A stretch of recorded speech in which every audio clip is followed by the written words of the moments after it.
What's going on, everybody? It's Joe from Gadgetry Tech, and today we're going to talk about the Simgot SuperMix 4. The 4 being the fact that it has 4 different driver types in this tiny little housing. We're going to get into all the specs, but it's a new and exciting release. The IEM6L has been probably one of my most talked about IEMs on the channel, at least on the gaming side, because when it came out and at the current sell price of 110 bucks, the performance you get for gaming and overall technicalities and base qualities was excellent. So when the SuperMix 4 is coming out with the new driver technology, switching instead of a hybrid to a quad driver system for not much more money, naturally there's going to be a lot of excitement about this. Now, Simgot did send this to me for review. It won't affect what I say, and I do use measurements to kind of back up some of the sound quality claims I will be making. Not everything's going to be positive. I will disclose what I like and don't like about this IEM, but I do want to disclose that. I will have generic affiliate links in the description below. I have no kickbacks with Simgot, but obviously purchase it wherever you like,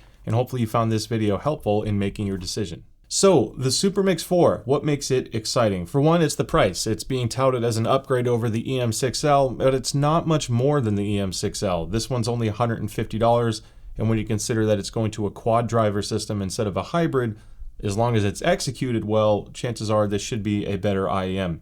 And in some cases it is, but for $150, one of the first things that stood out to me, and this is really important to consider when you're choosing what to pair it with, is the impedance of these guys is 7.2 ohms. That is very, very low. IEMs are typically lower impedance, but usually 16 to 40 ohm for the most part. Being all the way down to 7.2 means it's going to be more sensitive to output impedance. And this is critically important because if you have something like the Creative GC7, which has an output impedance closer to 10 ohms, that's not going to be the best pairing with this. Now, it will work, you won't damage anything, but whenever you have something that has crossovers with different drivers that likely have different individual impedances, your output impedance will have a greater impact on the tonality of the IEM. When I measure this with equipment that has less than 0.5 ohms of output impedance. So the frequency response you'll see later is of that. Maybe I'll show a measurement with high output impedance to give you an idea if and how it changes, but I do want to disclose that. People often ask me about sensitivity, and with most IEMs, they're very easy to drive. This is no exception. It's rated at 120 decibels, and frankly, I found that I could pretty much run it off anything. Whether you have a $10 Apple dongle or something that's much more elaborate, these are going to respond fairly well. Now, the other spec that's incredibly important is the bore. And the only frustrating thing physically I had with this guy is the fact that there's still no lip. Some people don't care about that. This is a smaller design. It helps significantly with comfort. So I do like that it's a smaller lip. And just to show you what I mean, so this is zeroed out now. I'm going to measure the bore, and I'll go to the more precise little piece here. 5.73 millimeters, and just in case it's slightly oblong, let's go to that. 5.65. I'm at a slight angle here. You're at about 5.7 millimeters. So it's a fairly small bore when you consider the driver arrangement. That's pretty reasonable. And the fact that there's no lip, which most IEMs take you in the 6+ millimeter range, it should be very comfortable. The only downside with not having a lip, and my only complaint, is just like the IEM6L, once in a while the tips just slide off. There's less holding it in place, so it's very sensitive to tip placement. As far as the bore length, this is pretty average. It's not like it's a huge length barrel, so if you're worried about how far it goes into your ear, that's going to be kind of subjective.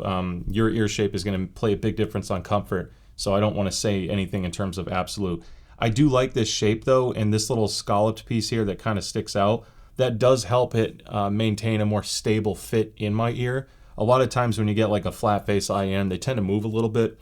That can break the seal, which leads me to the tips. There's not a lot of tips in the bag. Mine came with 6 total, so 3 different pairs. You have a small, medium, large. Silicone tip, nothing special. Playing around with tips if you're not happy with the fitment.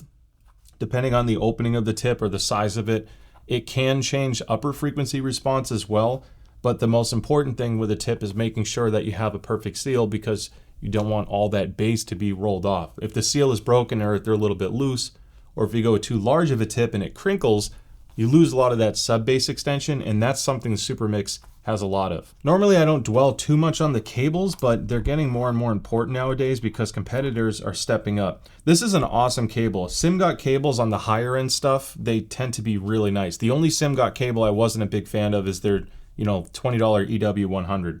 But this is really nice. It's a silver-plated OFC cable, which means oxygen-free copper. Some companies don't use OFC. Whether you think it makes a difference in sound quality is your own opinion, but it usually means it's a better quality cable. They're at least using real materials for the wire and not like tin-plated stuff.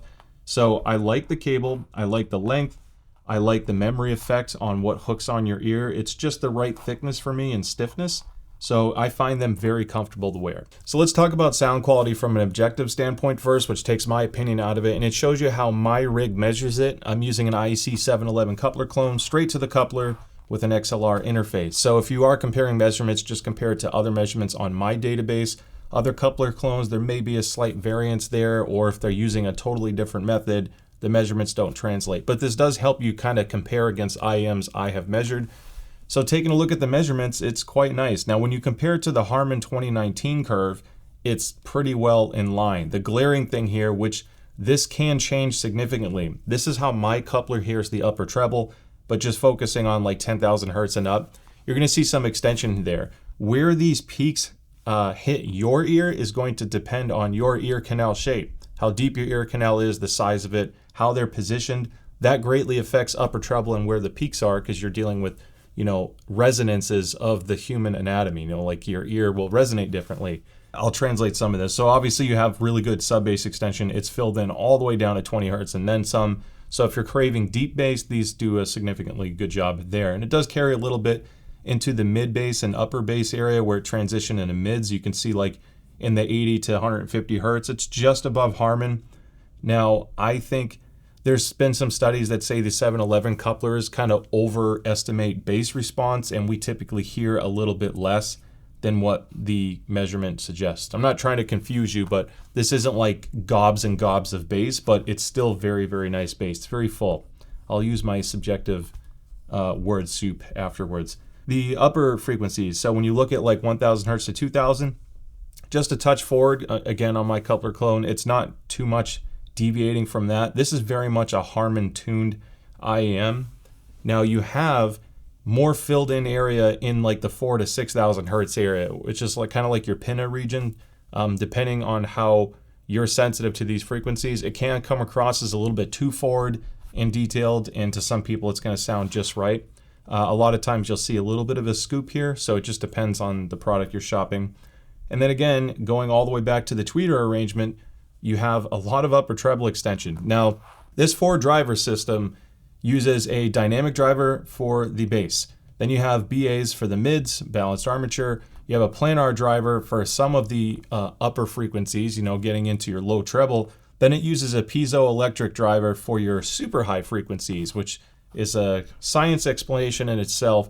They're really better suited for ultra high frequencies.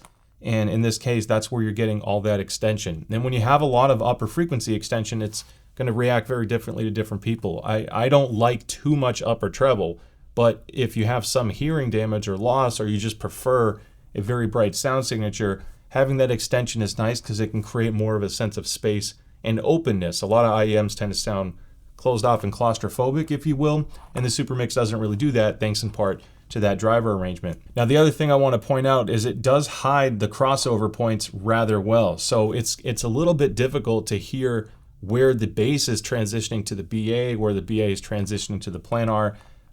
You're not hearing like a gap or any kind of like really odd spike where there's a harsh point. So I feel like they tuned it really well on the crossover side, and you can see that with the measurements. Now, I do want to compare it to a few others that are kind of standouts to me. So the EM6L is something I've talked about a lot. I love the EM6L. You can see on this chart that the EM6L has a little bit less sub bass, and it carries more into the low mid. So it's going to have, even though it has less deep bass, it'll have a slightly warmer sound signature, partly because as you get into the upper mid-range and treble region, it's just not as emphasized. The vocals are going to be a little bit softer and smoothed over, and you don't have that same peaky upper treble extension as well. So some people are going to like the EM6L more if you're preferring to have more of a warmer, more comfortable sound profile, whereas the SuperMix are going to be more revealing. Now I want to talk about one more IEM that's really popular in this price range, and the retail price is $150. I know it's gone down a little bit, but this is the Truth Air Nova.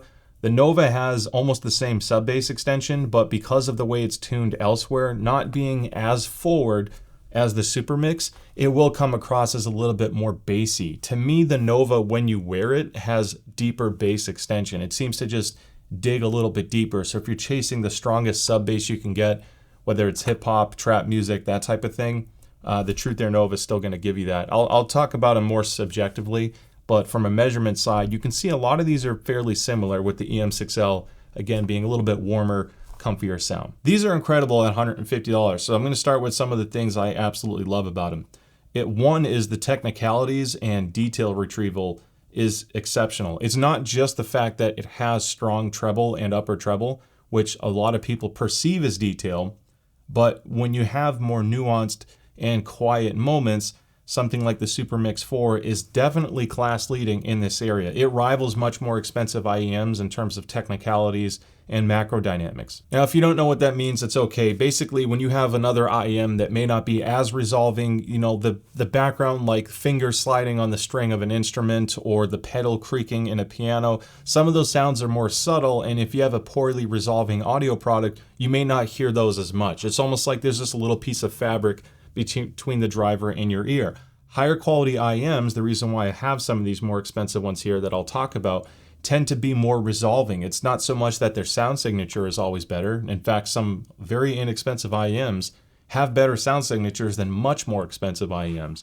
But in this case, this really bridges the gap in terms of that resolution. And for those of you that are concerned with gaming performance, I'll get into it more, but that does help with that as well. Another thing I like is the bass response. It's not just the amplitude side, because that is more personal preference, but it's still very detailed in the sub bass region. So the bass texture is great on the SuperMix, and that's no small feat, because the EM6L was great and it was still considered one of the best values under $200. But the Nova, the bass texture and depth was a standout feature. If you're chasing sub bass, the Nova was, to me, always one of the better picks to go with. And this is so close for the bass extension while also having some other advantages on its own. So I think that's a huge win for the SuperMix, in my opinion. It's just a matter of if you want that much bass or not. Now, where I struggle a little bit with the SuperMix 4 is the mid-range and treble. And it's kind of a two-part thing. It has great technicalities. I talked about how much detail you get out of it, but the only issue I have is when you have this kind of tuning, with the Harman curve being what it is, plus a really strong upper treble extension, with this particular driver arrangement, it sounds just a little bit metallic to me in the upper frequencies, and vocals, primarily female vocals, have more of a wispy, breathy type sound to it. It's not as natural. You know, if you're chasing neutrality from music, as great as these are for bass performance, both quantity and quality, and detail retrieval, because again, I don't think there's much under $200 that resolve as well as this. The issue is I don't think certain vocals or instruments sound quite as natural. Now, I may butcher the name, so I'm sorry, but one classical track that stood out was Bach's Cello Suites number 3 and 4 by Sonia Wider Atherson. I'll put a picture on the screen. Certain classical music and orchestral music just sounds absolutely incredible on these. When you get that kind of detail retrieval and upper extension that these have, those songs are like an unworldly listening experience. You may not like the genre, and that's okay, but if you get these, give it a shot and maybe you'll see what I'm talking about. My issue is when you start dealing with this kind of extension and metallic timbre to it, even listening to like an acoustic guitar, which you don't think metal, you think more like romance in the music, more intimacy and connection to an acoustic performance. These add just a little bit more of a ring and metallic, plucky sound to the guitar. So depending on the track, it can be a little off-putting. Again, on thinner vocals, I find it to be a little bit too breathy and thin, and I want it to just be a little bit more full.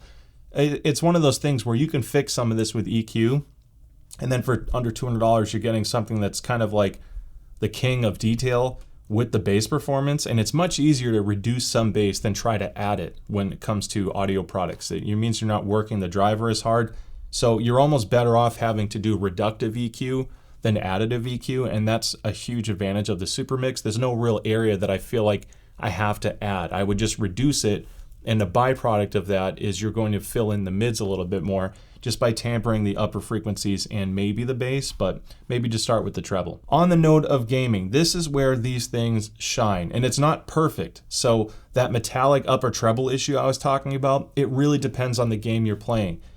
Call of Duty doesn't have too much upper treble extension, so this kind of helps preserve that spaciness and soundstage that some people are looking for. And with the sub bass it keeps the immersion factor really high. Because it has a multi-driver arrangement, because the imaging and driver matching is fantastic, which is not an easy feat for a 4-driver system on each side, I find the imaging performance to be absolutely incredible. That detail retrieval also comes in handy in games like Call of Duty. And here's where I'm in the conundrum, because the EM6L has always been my favorite IEM for gaming for the money. I recommend it left and right. You're going to see more videos coming out where I still talk about this. Where the EM6L shows some of its weakness to the SuperMix is you can't hear that really, really subtle detail as much as you can with the SuperMix. I still would rather EQ the SuperMix. If I couldn't EQ either, I'd probably just play on the EM6L. But when it comes to like explosions, game performance, all of that, I didn't find it to be a significant issue in any regard. And it's not so forward in the area that Call of Duty has, like that metallic ringing sound when I use this example a lot, but just to keep it simple, when a casing is leaving a rifle, you're reloading, shooting certain guns, this still does a good job there, and it's not like too ear piercing, so that's okay. I think the EM6L has a better sound signature, but this guy, the SuperMix, just is better for detail. And it's also excellent for Rainbow Six Siege and X Defiant. This is a good sound signature for that. I'm going to be fixing or releasing some EQs for those games soon, because the first one I'm coming out with very, very soon, I've spent a lot of time on this, is my Apex Legends custom EQ. I do not like the SuperMix as much on Apex Legends. The problem with Apex is when you have certain kills and effects and the amount of bass that game has, and when there's explosions, it can drown out some footsteps, and this sound signature is too bassy for me in chaotic scenes on Apex, and at the same time all of the kill effects that you get that's like really high frequency comes through very strong on the SuperMix, and that creates listening fatigue. So you have to turn the volume down a little bit, and then you're losing all those really important audio cues in the mid-range. Whereas even though the EM6L isn't quite as resolving, it has a sound signature that allows me to maintain a slightly higher listening volume because it's focusing more on the audio cues that I care about. So without EQ, it really depends on the game you play. Now, I would take both of these over the Nova as far as gaming. I think they both perform better for gaming. The Nova is just a little bit better for me for music overall, because it has some of the same flaws of the SuperMix, but without that really strong metallic upper treble. So of the three, this is a good balance of detail retrieval and overall Harman tuning. The EM6L is a little bit warmer and easier to listen to. The vocals don't sound as thin, but it's also not as clear. Now, on the note of gaming, I'm going to bring up some, to me, future legends here. I'm going to do a dedicated review on this, but I got the Kiwi Ears Orchestra Lite. These are $250, and they're really no better than the SuperMix for the money. So that is huge. The only advantage that the orchestras have, to me, is in Apex without EQ. They seem to work much better for Apex, whereas Call of Duty, the sound signatures are pretty much interchangeable. I do like the SuperMix Comfort more. My issue with the orchestras are the shells are absolutely massive. You can see a big difference there. They also don't vent as much, and that's an important thing for people. These are still rather sealed. They're not super open feeling on your ear, so like that plunger effect. But the orchestras are kind of at the upper end for creating a seal and suction, and that can create long-term comfort issues. They also have a slightly larger bore, but not by much. Now I want to talk about two really expensive IEMs and why the SuperMix is still in contention here. So this is the High Senior Mega 5 EST, which I think some people are starting to call Mega Fest. I'll be reviewing these. These are absolutely fantastic for music. Just incredible IEMs because they're a little bit smoother up top. And it's similar to the IO Audio Volare, which is a $600 IEM. These are gorgeous. I mean, they're comfortable, they sound great, they reek of high quality, if you will. The reason why these are here is, yes, they are a little bit better on the music side for me, but when it comes to technicalities and detail retrieval, the SuperMix is up there with them. They are pretty much as resolving, and that is a huge feat when you start comparing to IEMs that are essentially 4 times the price, depending on, you know, the time you buy it and your discounts. These just have an edge in overall tuning for me for music. I think they sound more natural, and that's kind of where you start paying a little bit more. I think it's a more refined process. I didn't bring these out to say these are just better than that. I think the fact that these are even in the same discussion with much more expensive IEMs in terms of how well you can hear subtleties of things is a testament to how good the SuperMix are. So at the end of the day, you just have to decide if you're okay with that sound signature. For music, it's going to sound, again, thin. It's going to sound a little bit metallic and bright. Some people are chasing that. That's going to favor orchestral music. Classical, it'll work well with rap and hip hop for those chasing the deep sub bass, but the sound signature isn't the best for a lot of female vocals and a lot of rock, especially acoustics. I think it's just a tad bright. Nothing a little EQ can't fix because they're crazy comfortable. And again, I don't think there's an IEM remotely close to this price range that excels in other areas as well as it does. So hopefully you found the review helpful. If you have any questions, shoot me a comment below. Let me know what you think about this. Do you think this is a good sound signature for you, or are you chasing something else? You know, what's important to you as far as what you expect from this price range? Because I'm always curious what you think as well. But yeah, thanks so much. Hit that like and subscribe button, and I'll see you at the next one. Bye.